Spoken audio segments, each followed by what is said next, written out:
Welcome back, everyone, to another episode of the Last Call Fantasy Football Podcast. I am your host, Paul Clement, here on June 22nd, 2026, episode 21 for you all, coming at you tonight. I'm, of course, alongside my co-host, Bobby Briscoe, here on this Monday evening. Bobby, how we doing today?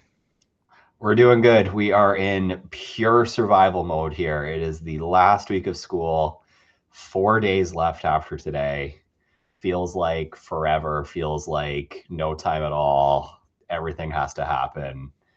Everything's taking forever, but we are we are getting through it. So happy to be here and talking a little football and taking a break from all that. Home stretch, my friend, home stretch. Absolutely. And I woke up.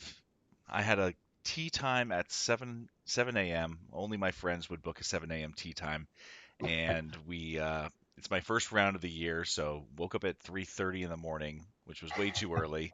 And I just I guess between excitement and just tossing and turning, couldn't get back to sleep. Definitely had a nap this afternoon. Yeah, Um, that's fair. it was rainy and cold, so just like cold and wet for most of the round. I think that just sapped my energy, but I'm going to Yeah. power through and we're going to get into some of our um, favorite and least favorite picks in each of the first 10 rounds. So, uh, not a lot of news tonight, folks. We're going to dive right in because there's so many players to touch on when it comes to how we like these players, where we think that there's value in each of these rounds. And without further ado, let's just kick it off, Bobby. Cheers on a Monday night.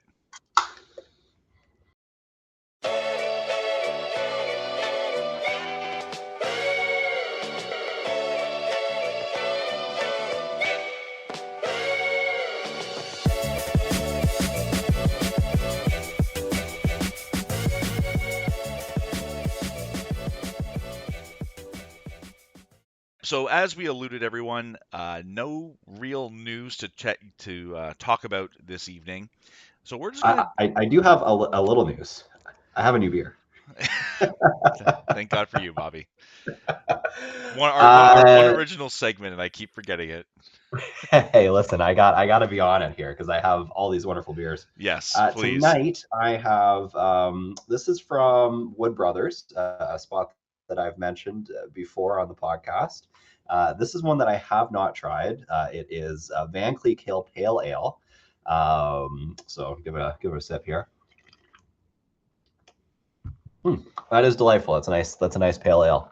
The fun place about that thing about that brewery is that they have their beers on tap and their beers to go, and those lists are not always the same. Hmm, So when you go there, you try the beers that are on tap, and then you get stuff to go, and it's like, well, we'll see if I like it when I get home. a little And variety. turns out I do. So Variety's the spice of life, they say. I hear.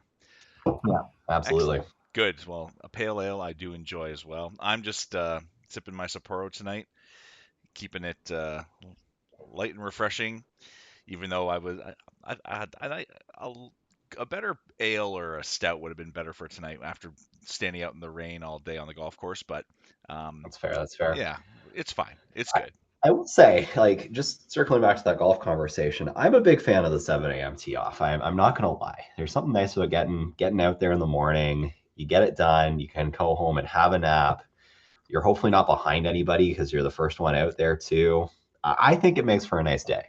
We were the only ones on the course for at least the first nine, so it was Love that. nice. It was glorious. Even though it was cloudy, there were still some nice some views here and there, and uh, you do have the rest of your day basically to keep operating with once you're done, right? Like you're finished by 11:30, and off you go. I'm not opposed to it. It's just when I unfortunately woke up extra early that throws a wrench in my day. Uh, Absolutely. yeah. Um, okay, so like we were talking about, not a lot of news. Let's just get right into it, everybody. So here are our favorite and least favorite picks in each of the first 10 rounds. So I'll kick it off here just as I have my list up. And my favorite pick in the first round, as it stands right now, as of June 22nd, is Puka Nakua.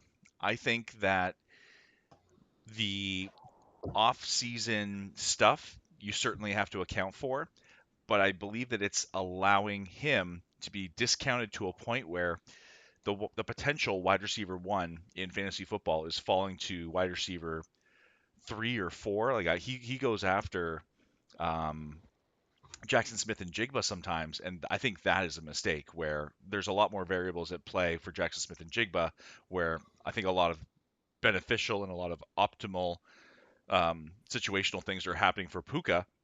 He's probably going to get paid by September, whatever that amount looks like. I still think he has the potential to finish as wide receiver one over top of Jamar Chase, over top of JSN, over top of some of these other top guys. So he's my favorite pick in the first round as current ADP has us. And I'll throw it over to you, Bobby. Do you have a favorite? I do have a favorite. So I'm not going to do this for every round. I'm going to try to get some people that are in a variety of positions. My favorite player is Jamar Chase. If I'm sitting at 1-1, I'm not going Bijan Robinson. I'm going Jamar Chase. That's, maybe slightly controversial in some circles and depending on your strategy if you want to go for running back or wide receiver. But um, and I will admit this is my bias of having owned him in a dynasty league for the number of years. I just feel so confident in the player. I feel so confident in the connection that he has with his quarterback. I know that he's going to feast. I know that he's going to win you weeks fairly consistently. I would go that if I am smashing 1-1, I'm going to go Jamar Chase. And especially in PPR leagues, like he has the potential on a week to week basis to have, like we just saw with Joe Flacco behind the helm there. He had what, 21, 22 catches on Mm-hmm. 24 targets or whatever it was. Yeah, So it can be like ridiculous sometimes. that is an absolute cheat code when it comes to the PPR leagues, especially. But then Mm-hmm. it's not just PPR because we've seen him put up over 12 touchdowns. I don't have the number right in front of me right now over his career, but I'm sure he's put up 16 or 17 touchdowns in a season one year.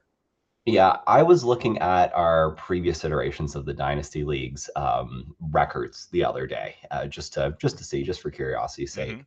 And in the top individual fantasy performances, so like per week fantasy performances, Jamar Chase is, 5 of the top 10 names on the list. Yeah. And I think that says right there the amount of potential that you have in a player like that. He can put up a 50 burger. And, if he does that at the right time for you, it is so huge. And it is an even year, so that means it's going to be a good season for the Bengals. So, True. so hopefully everybody stays healthy there and they can accomplish what they want to accomplish. Like for that team, it is Super Bowl or bust, especially with all the improvements they've made on the defense. Let's get into our least favorite pick of the first round, and this one's kind of on the fringe for me, but I picked Ashton Genty, and I think a lot of people are starting to paint him as. I mean, I think he was certainly a player that I was very excited about and interested in that 1-2 turn kind of the drafts. But I think upon further reflection and you know sober thought here, it's more like what improvements did they really make on that offensive line? If Colton Miller is healthy, absolutely, I'm that is an improvement over anything else they have at left tackle. They brought in Tyler Lindebaum, and that's great. You need a good center, especially with that rookie quarterback potentially starting week one. We don't know what that situation is going to be like. But a lot of the other spots they did not really address. And they have their two tight end sets with Brock Bowers, but he's more of a receiving type. He's gonna block his ass off to the best of his ability. But even Michael Mayer, being that 260-pound wide tight end, I hope Clint Kubiak can kind of game the system a little bit so that he hides some of these inefficiencies along the offensive line. But I think Genty right now is more of a floor play and Mm. may not hit that ceiling in 2026 as far as I can tell. It's like we've seen the stats, we've heard everyone else give us the data, Bobby, in terms of he was tackled behind the line of scrimmage on a absorbent amount of his touches. Yes, he had a good number of catches, but will Kirk Cousins like I feel like Kirk Cousins likes to target his wide receivers, and I think Mendoza also prefers to throw out wide and to these Yeah. outside receiving types rather than the running back all the time. So again, I think the volume will be there for Genty, but we've also seen this. This is historical. Like I don't think this is going to be news to everybody that Genty or running backs with a rookie quarterback at the helm traditionally like rarely score more than 8 touchdowns in a season. So his ceiling is certainly capped. And when you're drafting a player in the first round, even if it's the back end, you are counting on this guy to be a cornerstone of your team, Mhm. whether it's dynasty or redraft or otherwise. Yeah, I don't dislike the player, but I would like him further down in the draft. Is I think kind of where it comes to with when we're looking at least favorites and we're still looking at first round, right? There's still a lot to love about these players. So Yeah, it's just you don't like them as that anchor piece, right? You like them as more of a complementary piece. I mean, there's people like James Cook. There's Chase Brown. There's is this just running? No. What's his name? Drake London. I would take Drake London at the back end of the first over an Ashton Genty, like especially in PPR. The volume's going to be there. He just got paid. Like the confidence would be there in a Drake London over an Ashton Genty, in my opinion. Sorry if I Yeah. cut you off. Did you have other thoughts No, there? no, all good. Okay. Um, I'll move to my least favorite. Yep. And kind of a similar boat, a player that I don't dislike. It's just I would like to see them slide for me. I'm trying to get them in the second round as opposed to the first round. Jonathan Taylor, I'm going to Okay. put out there as one. Interesting. I could also very easily put Christian McCaffrey in this same slot too. Both cases are running backs that had a lot of high volume last year, are kind of getting up there a little bit in terms of the years. I'm just favoring the Jonathan Taylor because I feel that that's a team situation where there's more question marks, more things that are potentially up in the air. What if something happens to the quarterback there, for instance? We know what Christian McCaffrey is going to look like if there's a bunch of injuries on San Francisco that aren't Christian McCaffrey, right? We saw Yeah. that last year. He'll get his volume, he'll get his Over targets. 400 touches worth. Whereas when things started to go downhill in Indy last year, Jonathan Taylor's production slid too, right? So that gives me a little bit more pause. So why he's getting the slot here for my least favorite, but I could pick it to both. I would like to get both of these players in that more top end of the second round as opposed to, you know, into the first round. There's four running backs I would probably take above them is kind of where we're at, right? Yeah. And Jonathan Taylor, especially, it's not just the injury history, it's not just the uncertainty of Daniel Jones' status. It's, I guess that maybe that's my point, is like there is uncertainty around him. Like the talent is obviously very good. We've seen him finish as Mm-hmm.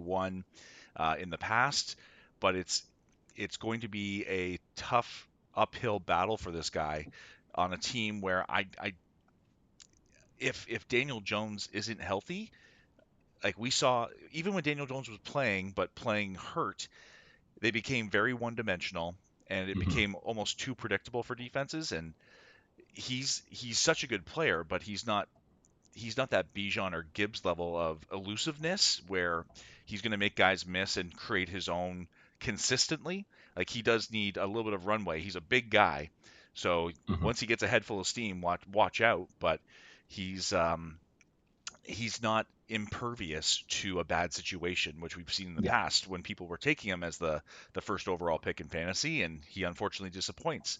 So I do like that one. That's a good call out. Okay. Well, on to the second round. Let's go.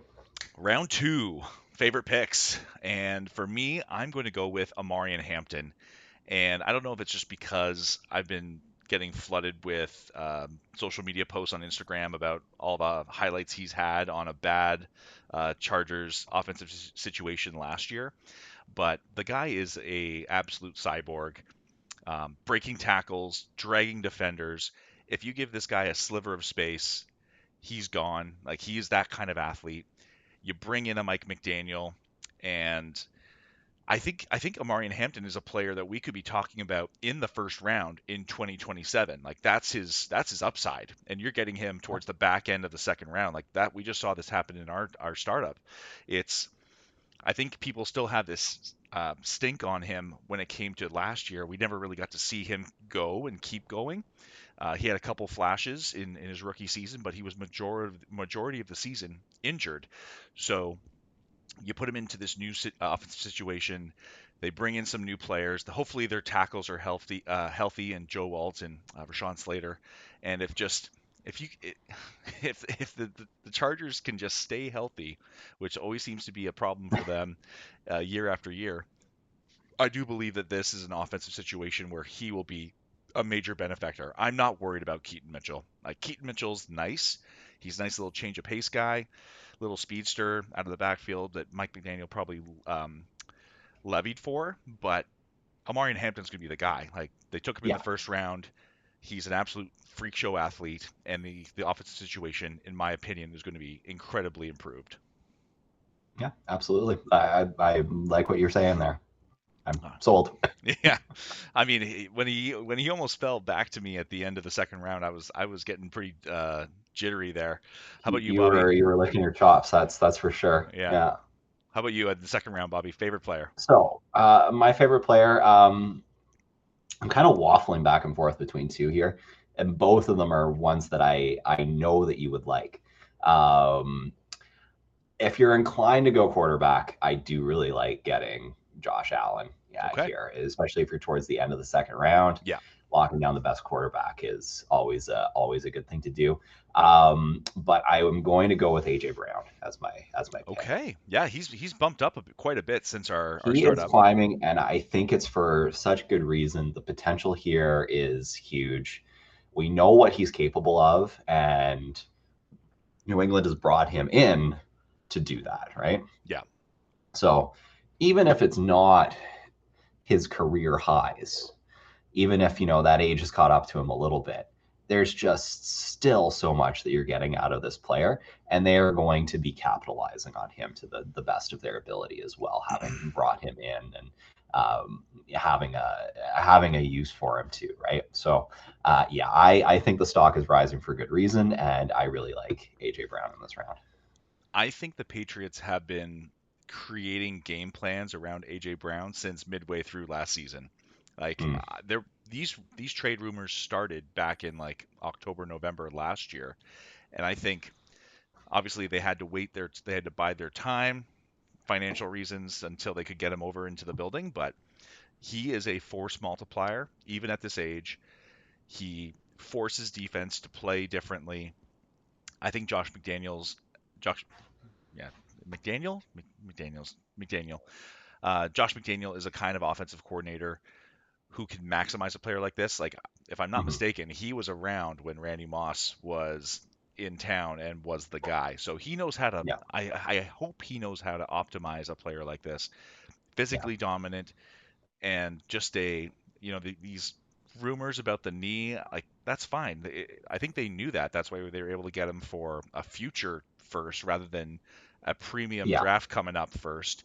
And mhm. I like it. I think he's he's primed to have a bounce back season. I like this pick, Yeah, Bobby. You're absolutely. speaking my Well, language. and especially too, like we're talking redraft tonight. All we care about is this year That's it. in this format, right? So is he going to be big this year? Who cares if a year from now, 2 years from now, he's over that cliff, right? You're all you care about is this year's production, and I think it's going to be there. I I'm counting on it. Um, Okay, so my least favorite pick in the second round is going to be Devon Achan. And I've talked at length about this on previous podcasts of them, I'm pretty sure. Just about the change in the offensive situation in Miami. New regime in place. I do believe that they are going to try to put some emphasis on running the ball. But Malik Willis is not a quarterback who checks down to the running backs all that often. They've made investments on the offensive line, so I do believe that the plan is going to be run the ball and then set up play action, which, if we're being honest, it was not a great situation for Devon Achan last year. Yeah, However, he was able to feast on quick passes. Like Tua was getting the yeah, ball out in under 2 seconds. Go give it to Achan. He's our only player, and hopefully he can make something happen. I think a lot of that is gone. And just in terms of play well, style, like other than him being their only player. Yeah, but you don't think NFL defenses know that too? Yeah, exactly, exactly. And I He's a very weird player too, right? He's so small, and yes, he's so fast too. But yeah, the fact that there's a new scheme coming in really gives me a lot of pause with him. I could not agree more. yeah, and I think like Malik Willis will be more inclined to rush the ball himself rather than check down. And we see this all the time when there's a shift in the offense. It might take a season for things to get going. I don't know how many scoring opportunities Miami is going to have in total over the season. Mhm. So I think people are still chasing those totals from last year and even the previous year, where I think a lot of those opportunities are going to come down. And then not to mention scoring touchdowns, which is what we want in fantasy. I'm not sure how many touchdowns Yeah. Miami is going to score. I think I said this on previous podcasts, but if he's going to be scoring, it's going to be if he's busting loose for a, you know, 30, 40, 50, etc. yard dash as opposed to being put in good scoring position, right? Yep, yep, yep. Your least favorite, Bobby, here in the second round. I have come to realize I don't like the second round right now. There's a lot of players in this position in the draft that I actively don't like. Um, some of them with no reason other than I hate their stupid face, Chase Brown. But yeah, a lot of them for legitimate reasons. I think I'm going to go with Trey McBride as my player that I don't Yeah, like. okay. My reason for that being is that there's a lot of issues in Arizona. Like there's a lot of question marks. They're going to be a bad team. Let's be real here. Um, and I know the value was there last year, but I don't think he's going to be tight end one this year. And I think for that reason, if you're picking a tight end in the second round, you want to be getting tight end one. And I don't know that you're getting that with Trey McBride. If you want to pick a tight end, pick another guy who's valued in this round. Pick Brock Bowers. Yep. I think Brock Bowers is a better option for you. So I made the that's the reason why I'm going to give Trey McBride the nod here. yeah, I mentioned this on my last podcast, I believe, when I had to fly solo. Like the all indications are that they are going to run the bejesus out of the ball. There's Jacoby Brissett will start, but there's a good chance Carson Beck sees time this year. Mhm. Um, Gardner Minshew might see time. Like I don't know if those Yeah. quarterbacks inspire you, and I think they're going to be committed to running the ball. Like you Hmm. drafted Jeremiah Love, they bring in Tyler Algier, they still have James Conner right now. This could be a three-headed monster with Jeremiah Love at the forefront, of course, just trying to maintain better game scripts for themselves in a more balanced offense where instead of throwing the ball 50 times a game, they'll be down closer to that 35, 36 sort of range, I imagine. So Yeah. I like that call out, man. Yeah. Absolutely. All Okay. right. Next round. Round three. And I'm going to actually highlight. Where are we here? Let me scroll down here on my large board. Yeah. Okay. So Devontae Smith is currently being drafted as the wide receiver 13. He's going to be my pick here as a favorite, and I I I think he's still maybe being a little undervalued. I think when it Mm. comes to the new look Philadelphia Eagles, they're going to be moving him all around the field. Like I think people jumped to that easy conclusion that AJ Brown out of town equals Devontae Smith line of scrimmage guy. They brought in a bunch of line of scrimmage Yeah. guys to Who kind else of is lining up outside for them? right, like Wicks. yeah, like Yep. Dontavian Wicks can line up outside. Hollywood Brown has been an X receiver in the past. Excuse me, and I think they just want to use him more of a move kind of piece, almost like the JSN sort of role, where I think Devontae Smith will thrive. So if you're able to get him at the beginning of the third round, middle of the third round, where he's currently going, I think that's a smash pick. The middle of the offseason hype train is going full steam here for the guy, Hmm. but they're talking about trying to get him into that JSN sort of production. And I think he's capable of it if he's used the correct way, which we have to assume things couldn't get any worse than they did last year, in my They could opinion. Things put a can always get potato in charge things can and always get maybe worse. have some more correct calls. things can always get worse, but I do think things are trending the correct way. Yeah, Um, yeah. it's going to be up to Jalen Hurts. This is a big season for Jalen Hurts too. Like he could have easily made this list one way or the other. Are you familiar with the potato theory? This is a total sidebar. Are you familiar with the potato theory of management? No, please enlighten me. Okay. So this was an old bit from way back in the day. Like I'm talking 2010, 2013, when the Leafs were truly awful. And there was an article that was written, legendary article, comparing the offseason that general manager Dave Nonis had to what a potato would have done. Now, a potato is a potato. A potato can't make decisions. So the potato does nothing. So, what is better? What would you prefer your team to do? Have this person in charge or have a potato in charge? Because the potato can't make decisions. So, yeah, potato theory here. Yeah. There, it's probably going to be better because the decision making was god awful before, right? And what was his name? Um, what was the offensive coordinator there? It doesn't matter.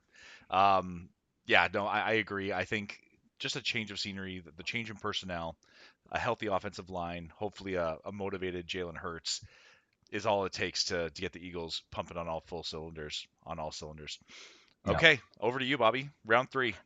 Round three, I like Lad McConkey. Okay. That's a player that I know I drafted in our dynasty league, so I'm obviously high on him. But I think with the changes in that offense there in LA, and just the kind of physical toolkit that he has as well, I really like the player and his ability. I like that the changes that are being made in that offense. I think that sets up an environment where this is an upside player. I don't know that he is necessarily going to explode into wide receiver number one territory or anything like that. I think that's maybe asking a little much, but I think if you're drafting towards the bottom end of the third round, and this is a player available, this is a player that will potentially outperform that ADP and be a really good value grab for you. So that's where I'm going to throw my dart for my favorite player.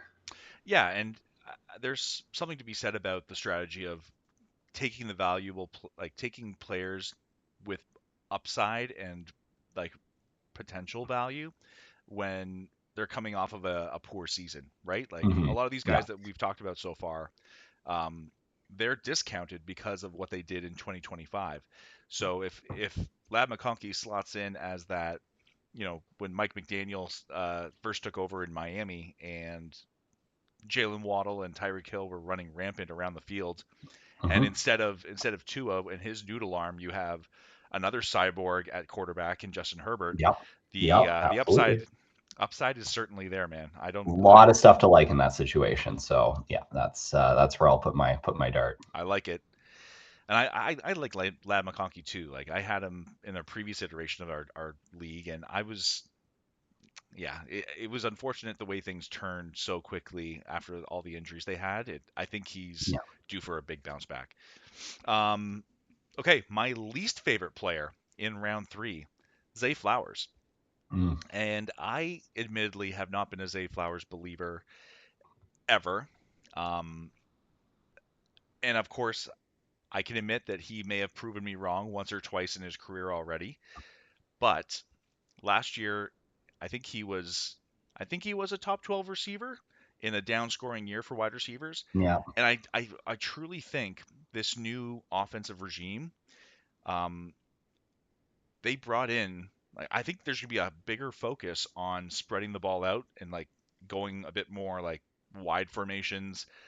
You can bring in an Elijah Surratt who can play the power slot. You bring in the oh my gosh, what's his name? Jalen. Oh, I'm losing it. Jalen something. It's right there on the tip of my tongue. But he's from USC, big X receiver type. I think if you go into some more of these 3 and 4 wide receiver sets, you have Mark Andrews as more of your um, move tight end. They're going to spread things out and just like let the run game kind of power through that way with Lamar Jackson and Derrick Henry rather than getting into these really condensed formations and just overwhelming people. I think they're going to try and spread things out and kind of let Lamar have some real weapons in the receiving game. Like it's been Zay Flowers and Rashad Bateman and Mark Andrews for a handful of years now. I think they wanted some new blood, so they went out and drafted it in the third and fourth rounds.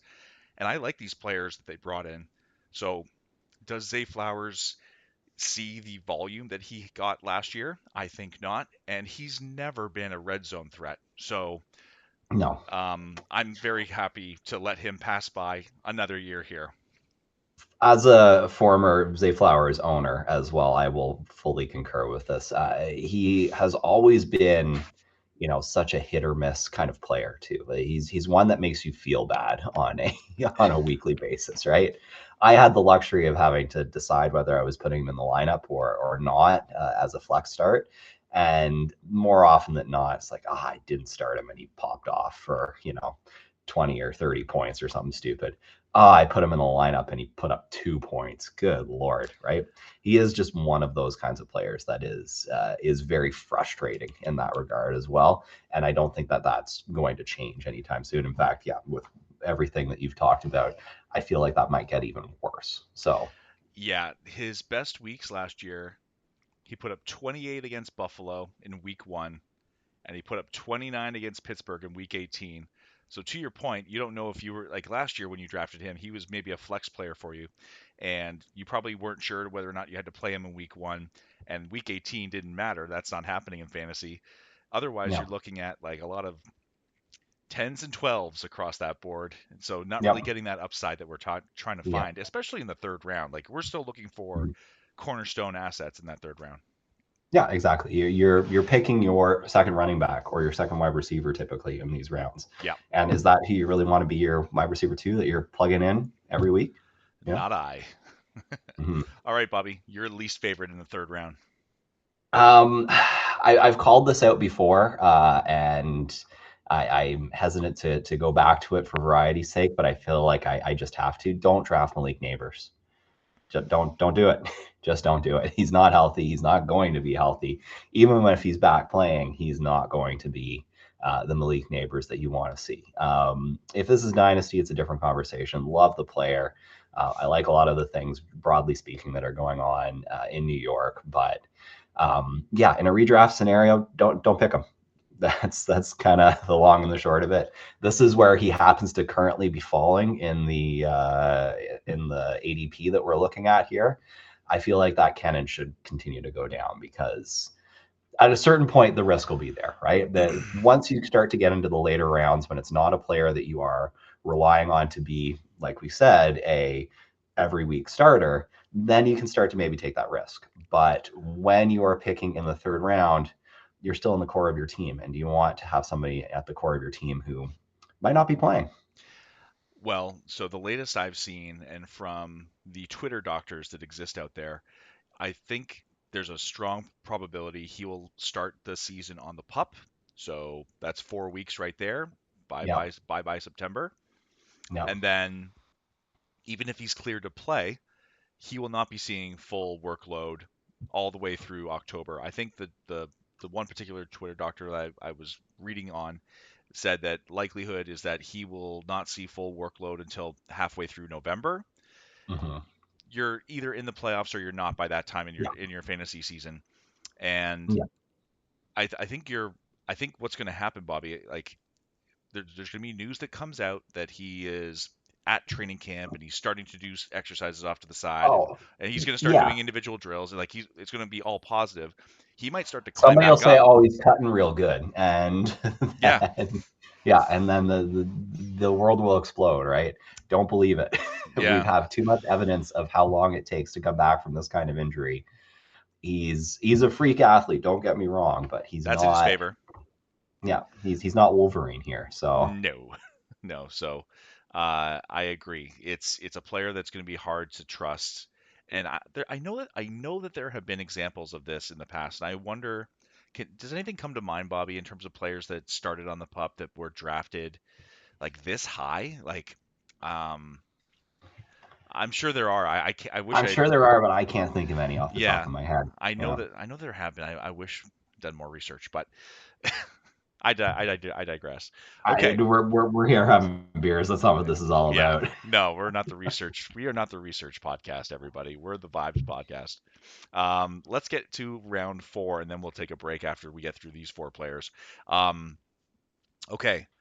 My favorite player in the fourth round, and I'm honestly shocked to see that he is falling this far, is Tet McMillan. And just for everyone's reference, we're using Fantasy Pros average draft position to get our numbers and our players here. If he's in the fourth round, I'm smashing that. Like he just won Offensive Player of the Year. The Carolina Panthers are a team that's trending upwards. I know they brought in a Chris Brazel. I know that they just signed Jalen Coker to a nice little deal. Tet McMillan is going to be the face of this passing offense as they continue to kind of surround Bryce Young with options and talent around him. The offensive line still in really good shape, even though their left tackle Ike Ekwonu went down with that torn patella. They replace him immediately with Monroe Freeling in the first round of the draft. So if he's not ready, they have that insurance. Bryce Young is going to be protected. He trusts Tet McMillan. You could see the anticipation throws and just Tet McMillan, uh, like all the news coming out about him, like beefing up, growing into his frame a little bit more, and like he is that kind of X receiver, that kind of wide receiver one that a team looks for. I think they hit a smash with this one last year. I'm going to take Tet Mhm. McMillan anytime he's in the fourth round. Please and thank you. Yeah, no, great call out. I like it. Um, Opposite of the second round, there's so many players here that I really like Yeah, in the fourth round. this is kind of a sweet It's spot. kind of it's kind of funny how that works out, right? Yeah. Um, okay, I'm waffling back and forth again between two players for my call out here. So shout out to Colston Loveland. If you're at this point in the draft and you're looking to go to tight end and he's there, love that pick. Absolutely love that pick. But he's not who I'm going to say is my favorite. I like Terry McLaurin here. Okay. All right. I I like him for a couple of reasons. One, he is still going to be that guy in Washington. And last year, he was very hurt by the injury to Jaden Daniels.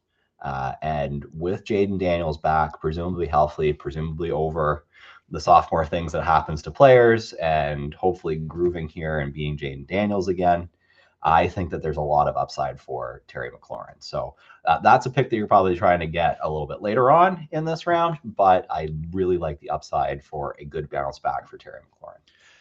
100%. Not a lot of other stuff going on right now. I think they're still holding on to hope that Brandon Ayuk makes his way over there, and maybe that changes our opinions on him. But for the time being, Terry McLaurin is the guy in Washington.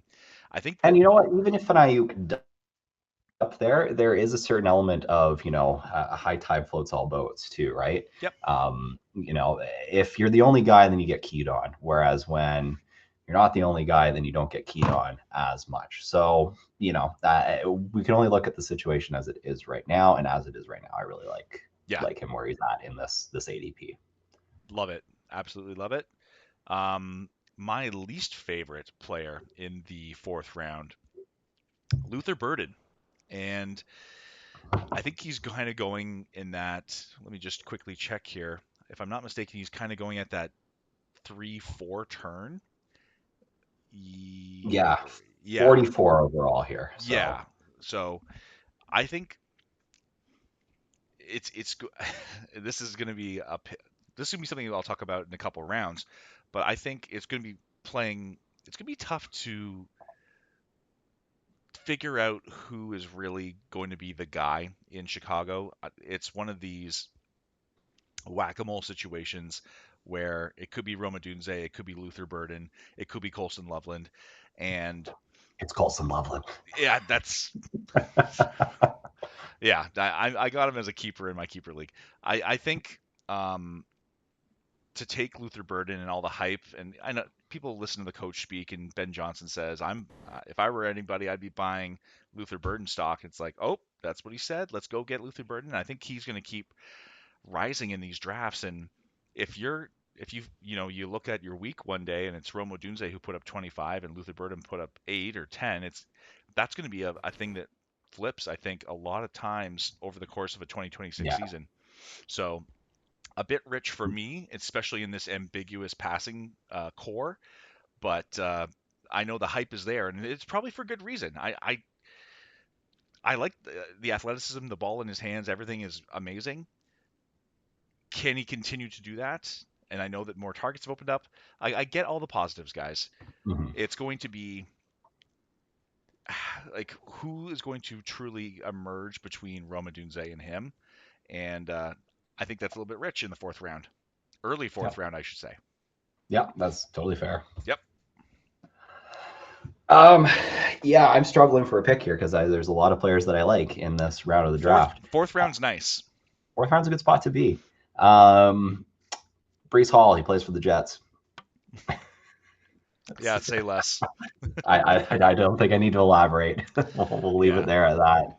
Yeah, I guess the situation hasn't really changed other than the quarterback, which maybe is all that really matters, right? Like Yeah, bring in Geno Smith. Potentially that is all it's required for this thing to get somewhat unlocked, but I think we've talked about this in the past. but is it? It's what's the offensive coordinator's name? Is it Frank Reich? Like he is in the last two stops he's had a very slow, very um, archaic looking offense. So do you trust him to be the guy to unlock all these new weapons that they have and all this potential? And they have a really solid offensive line they put a lot of investment into.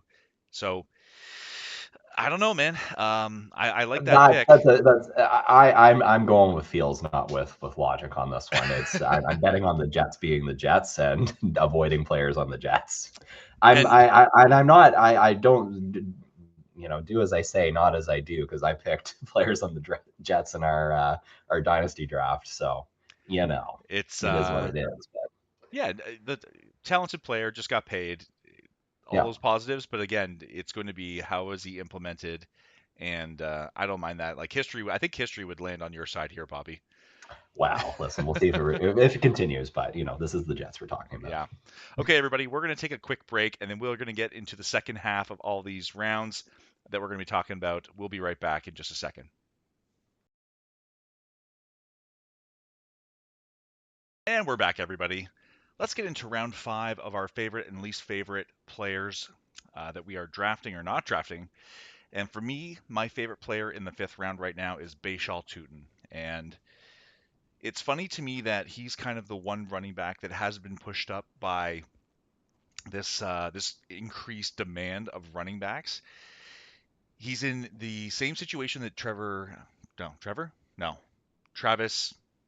Travis Etienne was in last year, where he ended up becoming a top 12 running back. Offensive line improvements, same system. Liam Cohen is that guy when it comes to designing the run game, where Travis Etienne was able to really flourish after all those seasons of floundering in the Jaguars offense. So I love Baishal Tutin here.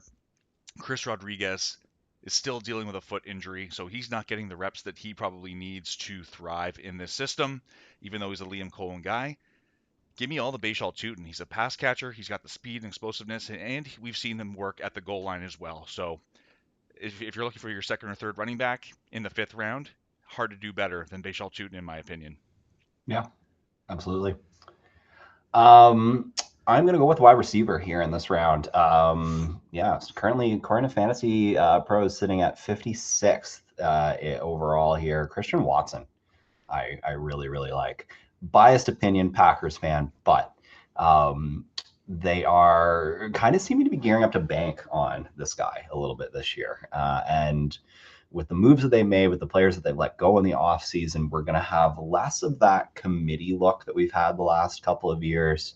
Um, and hopefully, Christian Watson's going to be the major beneficiary of that. He's got a good quarterback throwing him the ball. He's got all the talent in the world to be very versatile around the field, right? This is a guy who can gun it down the field, can equally pick up, a handoff in the backfield. We've seen him do that before, right? So incredible amount of versatility, incredible amount of talent. As long as he's healthy, that is the big X factor with him over the course of his career. He has been prone to injury. Right now, it appears that he's healthy.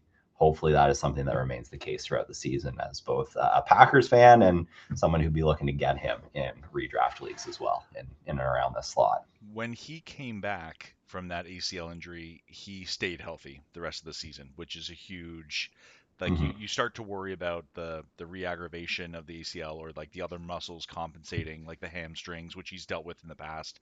Oh, So yeah. so Bobby, you're speaking my language here. Like a lot of the players you're picking are guys that are on my squad, so you're just it's soup for the soul right now to hear you talk about these players that I, That I you I picked. truly believe in. I'm aware, Paul. I'm aware. And you know what? I'll take that as a great compliment because you're the one that's won multiple championships in our league. So, um, yes, awesome. I agree. He's Mhm. the situation has kind of solidified in Green Bay. I feel like they had a trial run for all these guys, and they selected the guys that they want to run Yeah. forward with. Yeah, Um, in a later round, I don't think he's going to end up on my list, but a guy like Matthew Golden as well, mm, right? These are the kinds of players that you want to keep an eye out for if you're a certainly, Tucker Craft. Like, yeah, the ones that they have decided to keep and hang on to, keep an eye out for those believe in players. them. Yeah. Yeah. Okay, my least favorite player here in the fifth round is DJ Moore, Buffalo Bills receiver now. I think his ADP it is funny because there's two narratives you can kind of give yourself here. It's oh, he'll be the number one for Josh Allen. Uh, Josh Allen hasn't had this kind of talent or this kind of wide receiver one around him since Stephon Diggs, 2 or 3 years ago. And my opinion is it doesn't matter. I think Buffalo's going to continue to run the ball. I think Josh Allen and James Cook feast on the goal line. I mean, could DJ Moore end up with like 2 or 3 scramble drill bomb touchdowns? Yes, I think that's why they brought him in. I don't think that's going to be consistent week to week production for you. And we've already seen a decline in his yards per route run over the last 2 seasons. You can get into all those like extra stats and data, and it just all points to a receiver who's probably in the decline of his career, changing teams, going into his age 29 or 30 season, 29, I believe it is. Mhm. So I just, it's hard to put my faith in my fifth player. Either he's my third receiver, maybe my first flex if I went wide receiver heavy in my first Mhm. 5 rounds. Like the boom, I don't think the boom weeks are going to be worth the risk and the the bust weeks, in my opinion, when it comes to DJ Moore. The solace is who's throwing in the ball, and that's Josh Allen, right? But yeah, I agree. There's a lot to maybe try and fade there. Yeah, yeah, Okay, I agree with your that. least, yeah, your least favorite in the fifth round here. There's a couple names that are really standing out to me. So I'm going to do a shout out and a pick, and I'm not sure which one's going to be the shout out and which one's going to be the pick. Okay. Um, Shout out to Cam Scadaboo because I absolutely love that player, and I think football is much more fun when he is healthy and playing because he just puts his head down and runs through walls.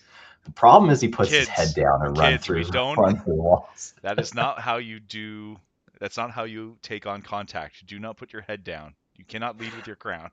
Yeah, I just have the worst feeling this guy is going to have the shelf life of a bagel, and if you pick him in this round, he could have incredible upside for you if he's healthy and plays. He is a kind of guy who will make it feel like you've gotten an RB2 in the fifth round, and you're smiling, right?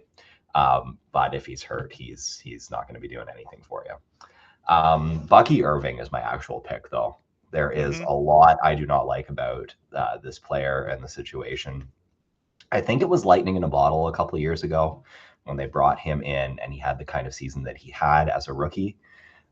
We've kind of talked about this before. He had not very high draft capital, and it seemed like he was brought in to fill a role in that offense. He filled that role in that offense that year, and then things have kind of changed and shifted since. And I don't know what kind of role he has going forward in this offense, and really how much potential there is to see him replicate what you saw out of him 3 years ago. So I think his value has kind of been floated by what happened a few years ago, and I don't think it deserves to still be there. If it's later in the draft, you're looking for a flex or maybe somebody to be on a bench, then this is the kind of player that if he falls, great.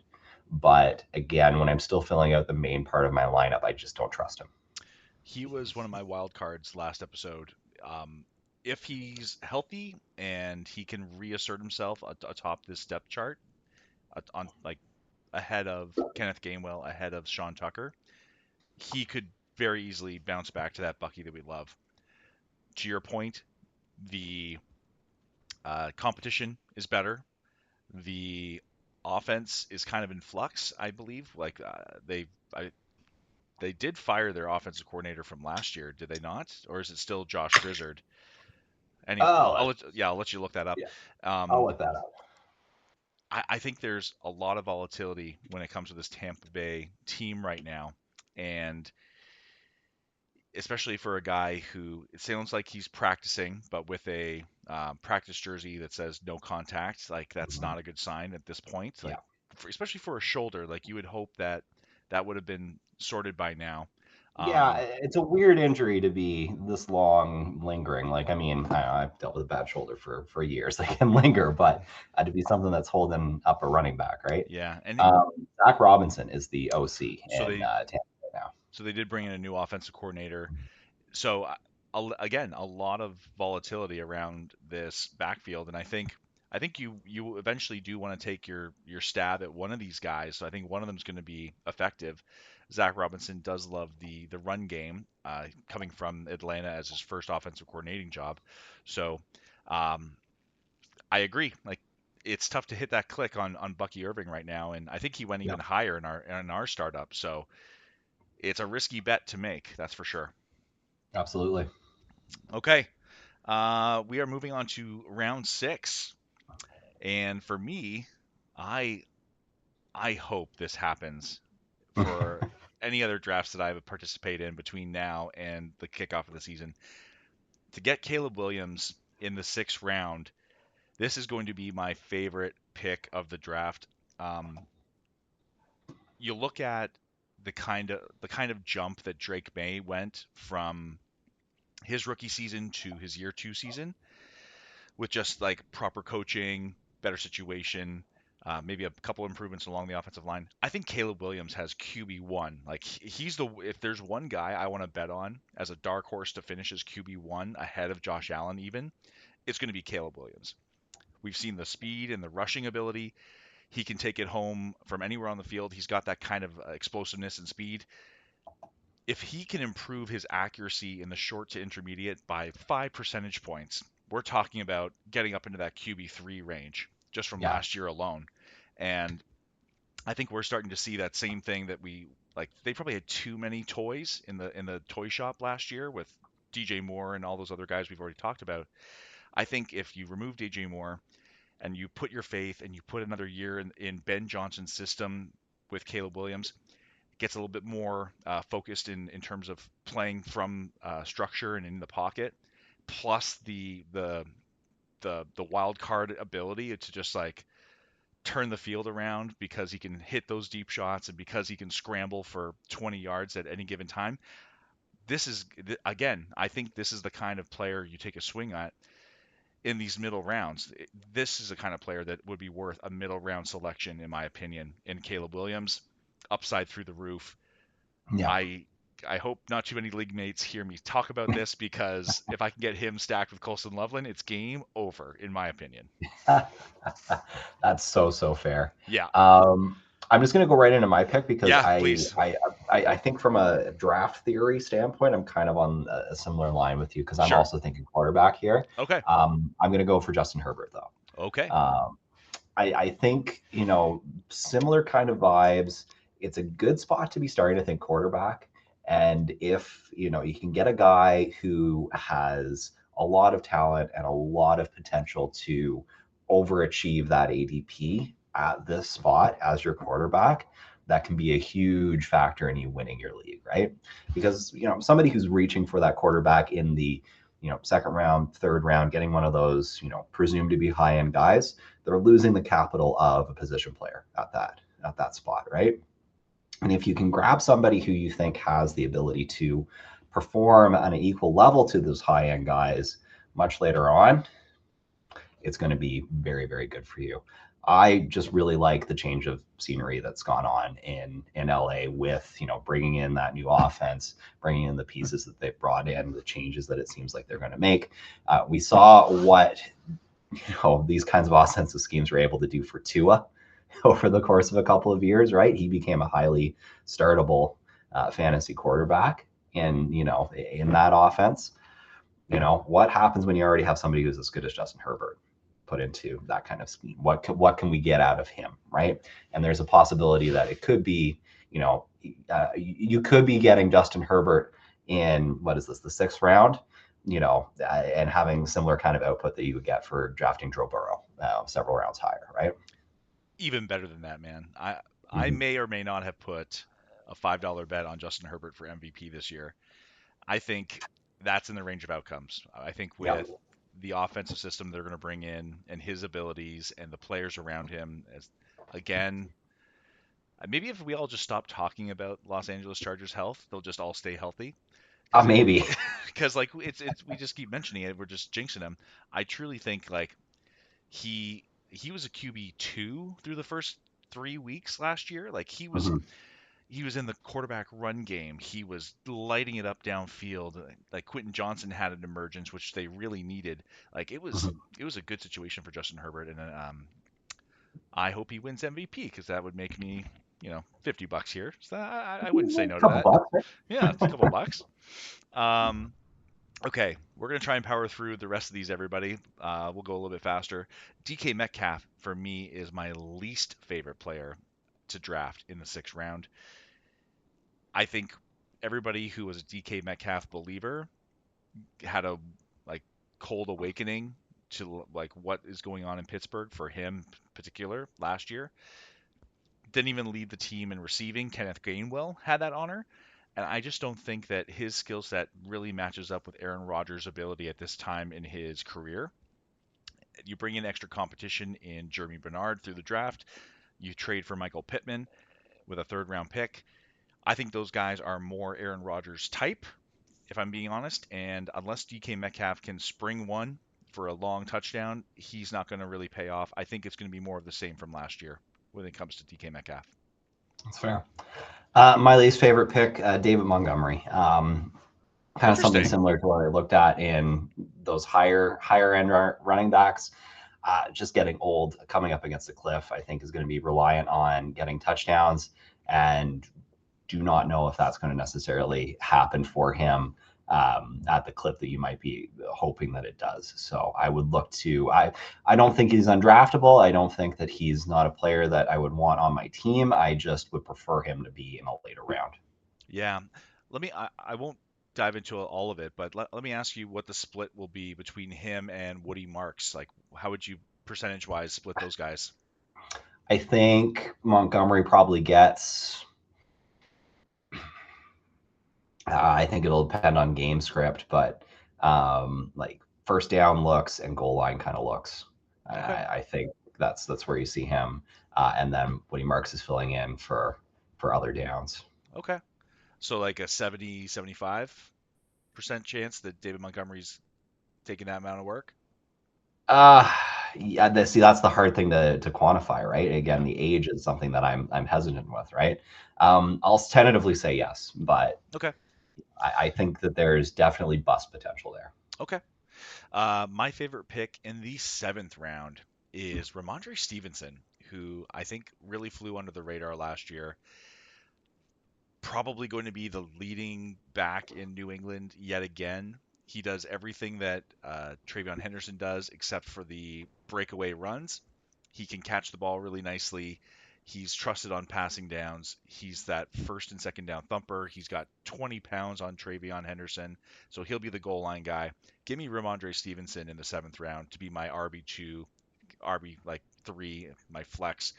Give me Ramondre Stevenson anytime he falls to the seventh round. I think he's the value, and he's the one you want in this New England Patriots offense. Yeah, that's fair.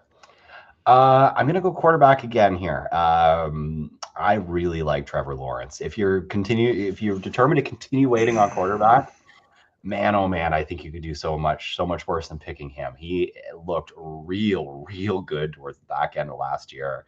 I think the team's gotten better since then too. Yeah, another quarterback that could vastly outperform where he's currently sitting in terms of ADP. So yeah, if you're waiting into what are we in the seventh round here for Hmm. your quarterback, I think that's a really good spot to get him. He was in contention for me there as well. I think it could be whack-a-mole, another situation like that in Jacksonville between all those receivers they have, the tight ends they have. You can just capture all that with Trevor Lawrence. Plus, he has that rushing upside. Gallops like a horse, especially at the second half of last season. I think he finished with like 9 rushing touchdowns.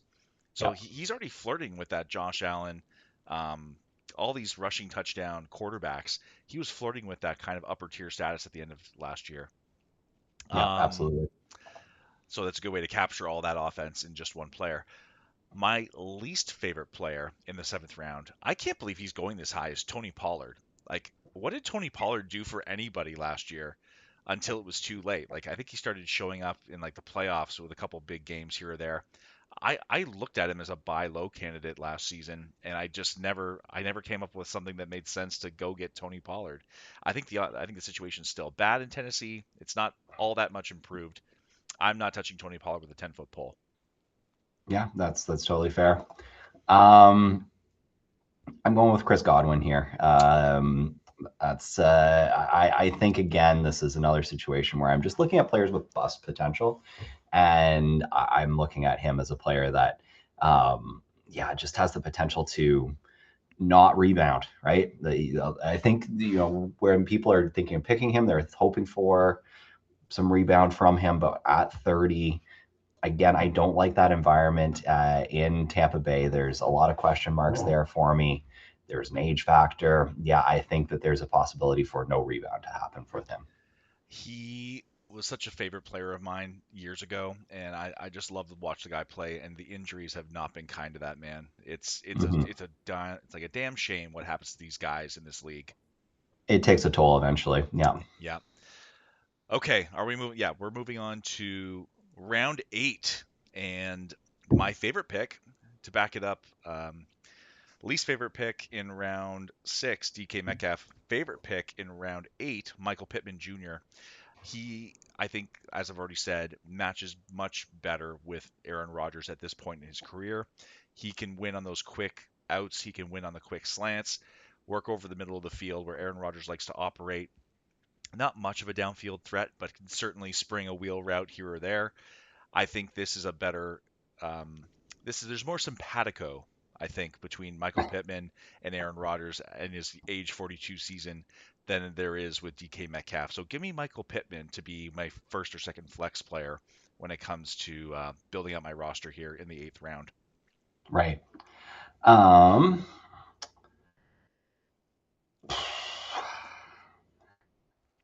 yeah, I'm a little bit hard pressed right now. There's a lot of players here, kind of in this tier that I am not super keen on. Um, I'm gonna go a little bit off the board here. I'm gonna throw a dart at a rookie, Makai Lemon. As a favorite, yeah, Yeah, I like what the Eagles have going on. Um, I uh, I think that he has really the kind of skill set that they're looking for in terms of where we want to see that offense go. Now, will it go there? Who knows? That's a big, huge question mark. But if it does, I can see him being a player that could really capitalize, especially to looking at, who's his competition for being that inside kind of guy in Philadelphia, right? And it's yeah. an older tight end who I love in Dallas Goddard. Don't get me wrong here. I absolutely love Dallas Goddard. But I think that that is something that he could emerge and take over that role. And, if the offense pivots the way that it seems to look like they're trying to pivot, he could end up with a really big role. So, He could be a PPR scam, mhm. especially in those sort of formats. They drafted him to be this offense altering kind of piece. So I'm actually shocked to see. Normally, we see these round one wide receivers go higher. So it's funny to me that he's kind of drifted down into the 8th round. I bet you that bounces up once we start seeing some preseason action, when we start seeing some training camp action. Um, Yeah, Yeah. I do think that he is a good pick there. Um, okay, my least favorite, Michael Wilson. And this hurts me to say because I was a big believer in Michael Wilson when he was coming out and loved to see him have his little breakout in Arizona last year. I just, it's the on off splits between when Marvin Harrison Jr. was playing and when he wasn't is drastic. Like when Marvin Harrison Jr. is playing next to Michael Wilson is a non-factor. He's not putting up more than 6 points, more than 8 points when Marvin Harrison Jr. is also playing, which kind Yeah. of annoys me because why isn't Marvin Harrison Jr. hitting the 20 point benchmark more consistently if he's getting the attention?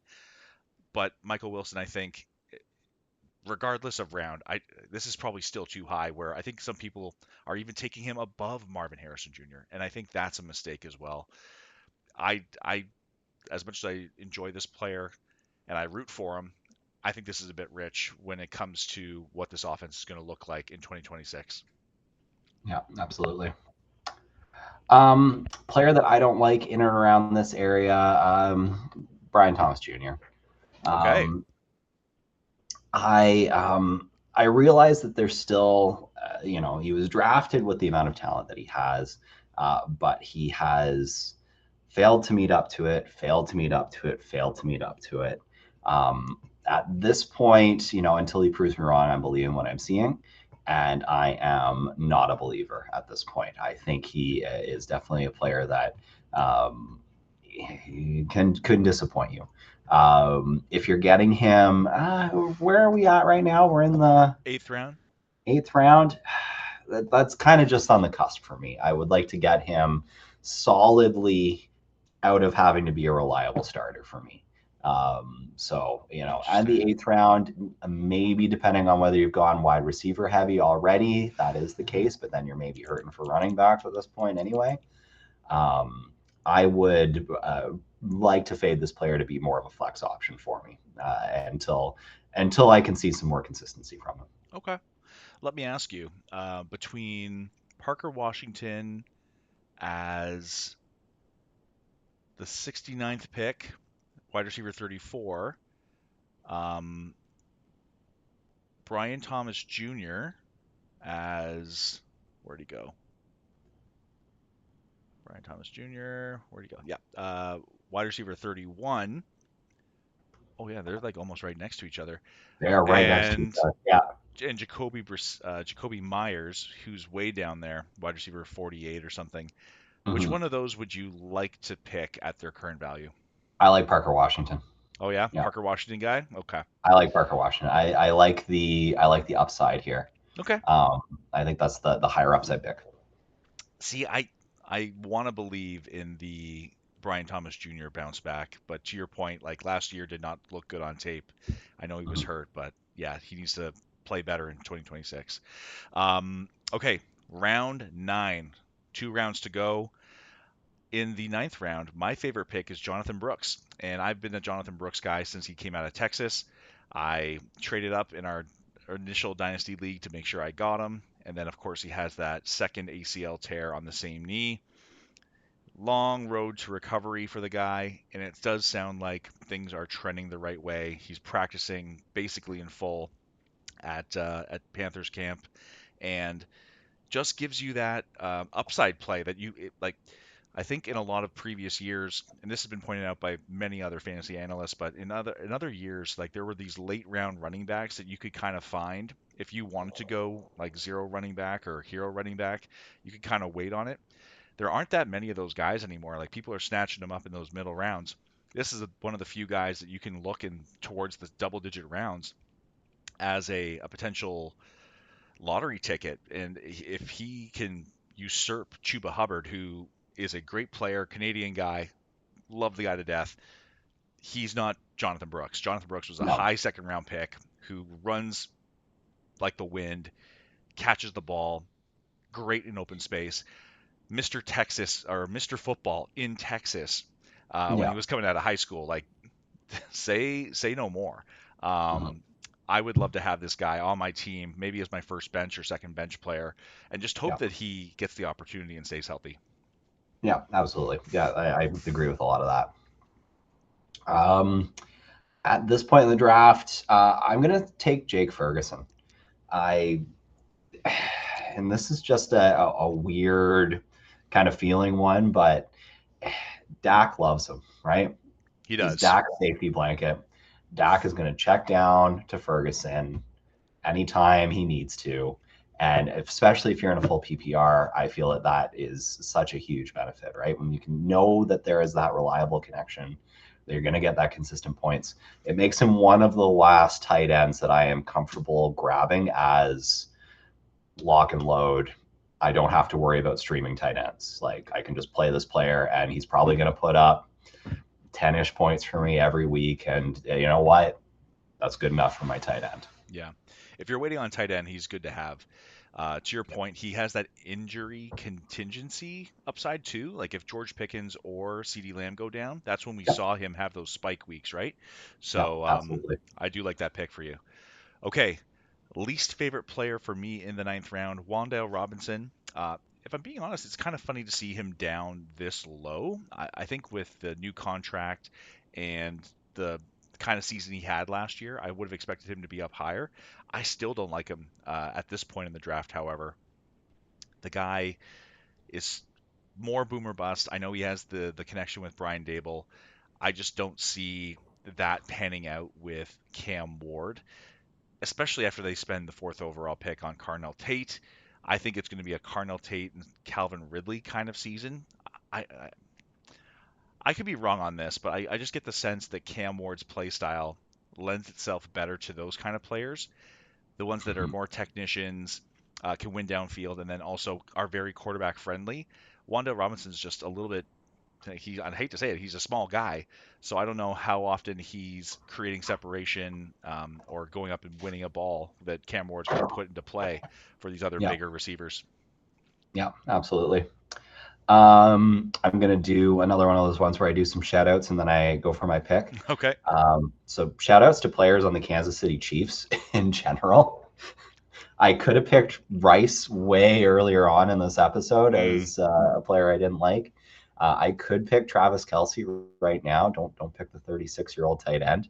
I'm gonna take Patrick Mahomes though here. Do not draft okay. Patrick Mahomes. Interesting. Um, the injury is the major factor here, but on top of that, the team is just not in really kind of the ideal spot that you would want them to be. Right, they're an aging core.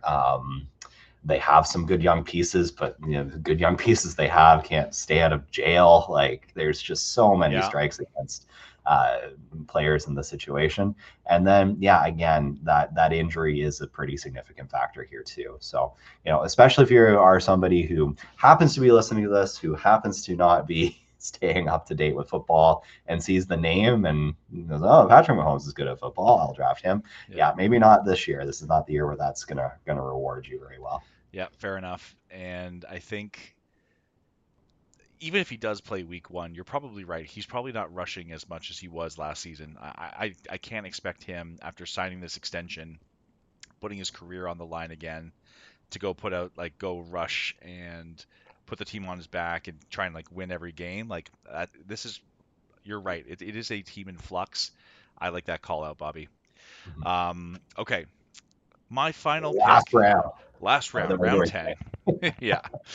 Uh, so I actually cheated a little bit. Aaron Jones is going in more in like the 11th round in terms of ADP, but I could see him going in the 10th round, and I really like him as a 10th round selection. Again, one of these running backs that has a pass catching background. Uh, he did reorganize some money to stay with Minnesota, and I think they didn't address the running back position until late in day three. It's going to be him. It's going to be Jordan Mason. Jordan Mason, we know what he is. He's that early down thumper. Maybe he gets more goal line work than Aaron Jones. But in the 10th round, I want like a bit more of a floor play. And especially Mhm. if it's going to be my running back, whatever, 4 or 5 here in the 10th round, I'd be very happy to have Aaron Jones as a key piece in this offense. Like we've seen Kyler Murray check down to his running backs in the past. He's usually like high low. Is my first read open? No. Let's just check it down and let James Conner do some work. So I like to see Aaron Jones have a bit of a bounce back season this year. He's my pick, is my favorite pick in the 10th round.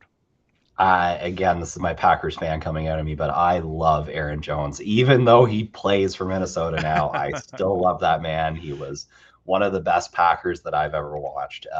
He's so cool. Just a great human being. Yeah. So, yeah, no, I love that pick. I have him at 105 here in the current rankings. Oh, really? So I think he's maybe climbing up a little bit. Oh, there So you go. maybe some other people are catching wind of what you're putting down here. I'll take it. I'm going to go with Quentin Johnson Yeah, good pick. in this round. We've I don't need to say too much. We've talked about the Chargers a lot already. A lot of good things going on in there in LA. This is a player that had good draft capital coming in as well to the team. New offensive scheme.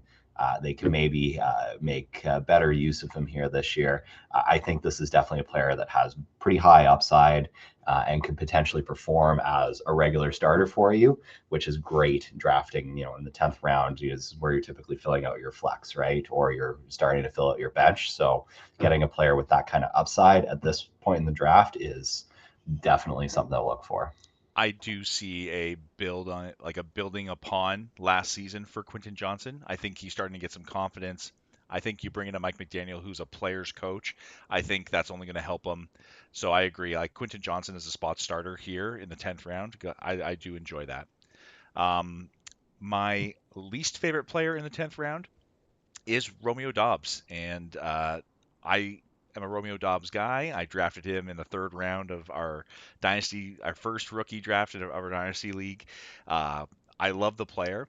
I just I find it hard to figure out what his role will be behind AJ Brown. They gave him a lot of money, make no mistake. I think he will be a part of this, but for consistency and like trying to figure out who you're going to play on those bye weeks. If someone gets injured, are you going to trust Romeo Dobbs to give you some sort of floor? Probably not. I do think he'll have a spike week here and there, but unfortunately, there's just the New England Patriots now have this plethora of players where it's going to be hard for him to feast when there are so many talented, explosive players around him. He's not really that explosive guy. He's that reliable Yeah. guy, Yeah. which you need, but it's just not good for fantasy. Yeah, it's kind of funny that you are going that way with your last pick here because I have a very similar type of player where great player that you like to have on the field, but not one that creates a lot of fantasy value. Khalil Shakir, I think, is Okay, yeah, no, I I would, feel that. yeah. Again, good player. I like the player. I would want to have him on my actual football team, but yeah, he just does not get the kind of usage downfield. He doesn't get the red zone usage that you would want to see in terms of putting up points, right? So, useful football player, but I don't think that he's gonna, explode for you in a fantasy situation. I think I saw that he had a 36% screen target rate. So a third of his targets were screens. Yeah, And that's yeah, tough. That's tough to rely on. Like sometimes a yeah, screen goes for 10 or 15 if they can spring it. Sometimes it goes for -1 and you're looking at, yeah. oh, full PPR. I got point 0.8 Oh, I got point 0.8 points on that. great. Hey, yeah, he caught a ball on it. Is less than a point for me. Love that. Yeah, You know? no, Yeah. it's hard to get behind that. I do like that call out. I drafted him in our startup, but I it's gonna be hard to trust him. I agree. Okay, Yeah. Again, if that's the kind of player that drops a round or two, then, yeah, if he's on your bench and maybe there's an injury or something like that, then, yeah, great body to have. But yeah, not relying on him as a starter. yeah. Okay, everybody, that's gonna do it for us. We just went through our favorite and least favorite players through 10 rounds of fantasy football drafting, and I encourage you all to go back and watch our previous episodes, watch wildcards, watch all of our other episodes that we've done. This is episode 21 for us, so we hit that 20 episode milestone. Um, We're gonna keep powering through this. Hopefully, some news pops up over the next week, I would Bobby. love some news. Should we switch to hockey? There's so much hockey news right now. There's been some big trades, and I'm not a hockey guy, but Oh, I yeah. have noticed there's been some big trades going down. Maybe we should for just a bit of a news section. Do, But do a one-off next week. It'll be right after the draft too. One-off hockey oh, episode. there we go. Now we're talking draft content. I Yeah, could get behind exactly.